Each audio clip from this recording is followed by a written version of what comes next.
കളിക്കളത്തിലെ പരിക്കുകളെ ഇനി പേടിക്കേണ്ട. എല്ലാവിധ സ്പോർട്സ് ഇഞ്ചുറികൾക്കുമുള്ള സമഗ്ര പരിഹാരം ഇവിടെയുണ്ട്. ABC orthopaedic hospital, near Kairali theatre, Calicut road, Manjeri. എല്ലാ മേഖലയിലും മുന്നേറിയ കേരളത്തിന്റെ ഭരണനേട്ടം നിലനിർത്താൻ LDFന് തുടർഭരണം അനിവാര്യമാണെന്ന് എല്ലാ ജനവിഭാഗവും ആഗ്രഹിക്കുന്നതായി മുഖ്യമന്ത്രി പിണറായി വിജയൻ പറഞ്ഞു. മലപ്പുറത്തെ CPM ജില്ലാ ഓഫീസ് ഉദ്ഘാടനം ചെയ്ത് സംസാരിക്കുകയായിരുന്നു മുഖ്യമന്ത്രി. ഇനി ആർക്കും ഈ നാടിനെ നന്നാക്കാനാവില്ലെന്ന് ജനം കരുതിയ UDF കാലത്തു നിന്നാണ് കൃത്യമായ നയപരിപാടികളിലൂടെ LDF കേരളത്തെ കരകയറ്റിയത്. ജനങ്ങൾ അവരുടെ അനുഭവത്തിലാണ് LDF സർക്കാരിന് തുടർഭരണം നൽകിയതെന്നും അദ്ദേഹം പറഞ്ഞു.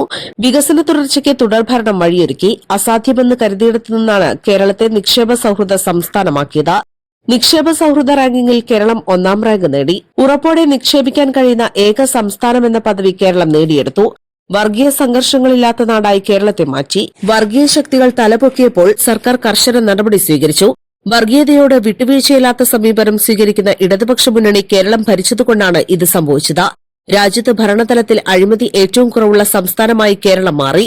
തീർത്തും അഴിമതിയില്ലാത്ത സംസ്ഥാനമാണ് കേരളം ലക്ഷ്യമിടുന്നതെന്നും പിണറായി വിജയൻ പറഞ്ഞു. ഈ കഴിഞ്ഞ 10 വർഷക്കാലം നമ്മുടെ കേരളത്തിൽ ഒരു വർഗീയ സംഘർഷവും ഉണ്ടായില്ല, ഒരു വർഗീയ കലാപവും ഉണ്ടായില്ല. എന്തുകൊണ്ടാണ് ഇത് സംഭവിച്ചത്?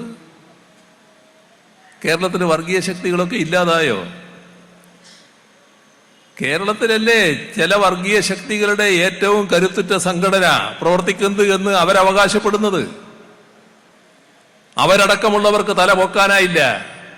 തല പൊക്കുമോ? അപ്പോ കർക്കശമായ നടപടി നമ്മുടെ സംസ്ഥാനത്തുണ്ടായി.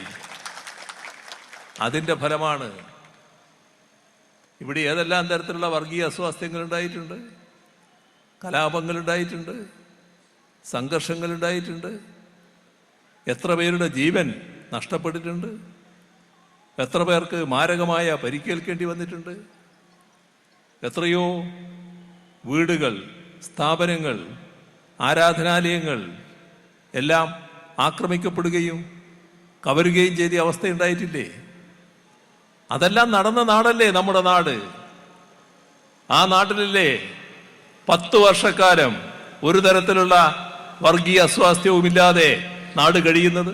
ഉദ്ഘാടന ചടങ്ങിൽ പോളിറ്റ് ബ്യൂറോ അംഗം A. വിജയരാഘവൻ, മുതിർന്ന നേതാക്കളായ പാലോളി മുഹമ്മദ് കുട്ടി, TK ഹംസ, മന്ത്രി V. അബ്ദുറഹ്മാൻ, MLA മാരായ P. നന്ദകുമാർ, KT ജലീൽ തുടങ്ങിയവർ സംസാരിച്ചു.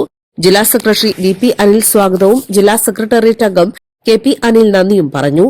East live, Malappuram.